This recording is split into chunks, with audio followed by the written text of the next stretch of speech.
जी grade 7। देखिए बेटा, आज नया चैप्टर स्टार्ट कर रहे हैं अपना। चैप्टर का नाम है बेटा अलजेब्रिक एक्सप्रेशन। अलजेब्रिक एक्सप्रेशंस के अंदर आपको याद होगा हमने पिछला चैप्टर पढ़ा था बेटा एक्सपोनेंट।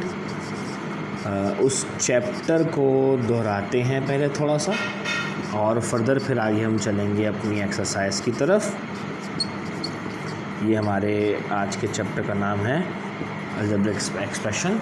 आपको पता होना चाहिए, जैसे हमने पिछले चैप्टर में पढ़ा था, एक्सपोनेंट किसे कहते हैं, वेरिएबल किसे कहते हैं। देखिए बेटा, अगर मैं आपके सामने एक वैल्यू लिखूं, फॉर एग्ज़ाम्पल 2x² लिखता हूं, तो इसमें से देखें बेटा, ये जो हमारे पास 2 है इसको हम कहते हैं कांस्टेंट।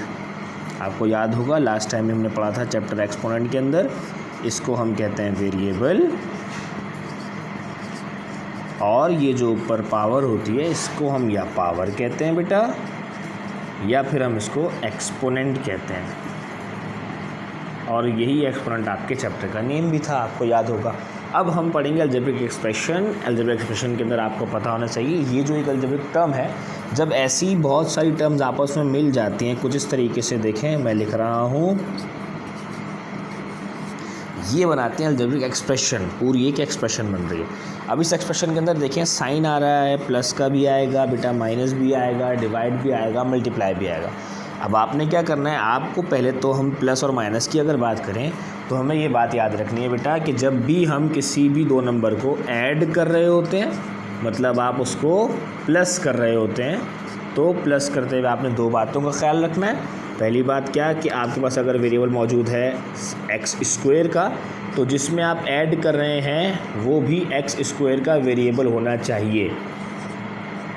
वेरिएबल की जो बेस है वो भी सेम होनी चाहिए, और जो ये पावर है ये भी सेम होनी चाहिए। ये बात आपने याद रखनी है, जब आप इनको ऐड कर रहे हैं तब भी, और जब आप इनको सब्ट्रैक्ट कर रहे हैं तब भी क्या सेम होना चाहिए बेटा।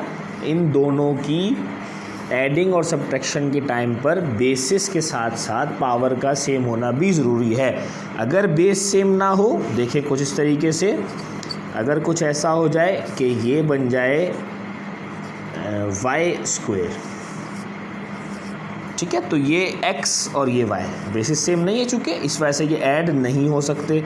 और अगर बेसिस सेम हो जाएं लेकिन पावर में चेंजिंग आ जाए, देखिए इसकी पावर 2 थी, इसकी पावर 1 है, तब भी ये ऐड या सब्ट्रैक्ट नहीं हो सकता। तो हमने क्या सीखा, अभी हमने इस वीडियो के अंदर ये सीखा कि अगर अलजेब्रिक एक्सप्रेशंस को हमें ऐड या सब्ट्रैक्ट करना है तो उसके लिए दो चीज़ें देखनी है हमें। एक तो बेस देखनी है कि बेस सेम होनी चाहिए, और दूसरा उनकी पावर्स का सेम होना भी ज़रूरी है।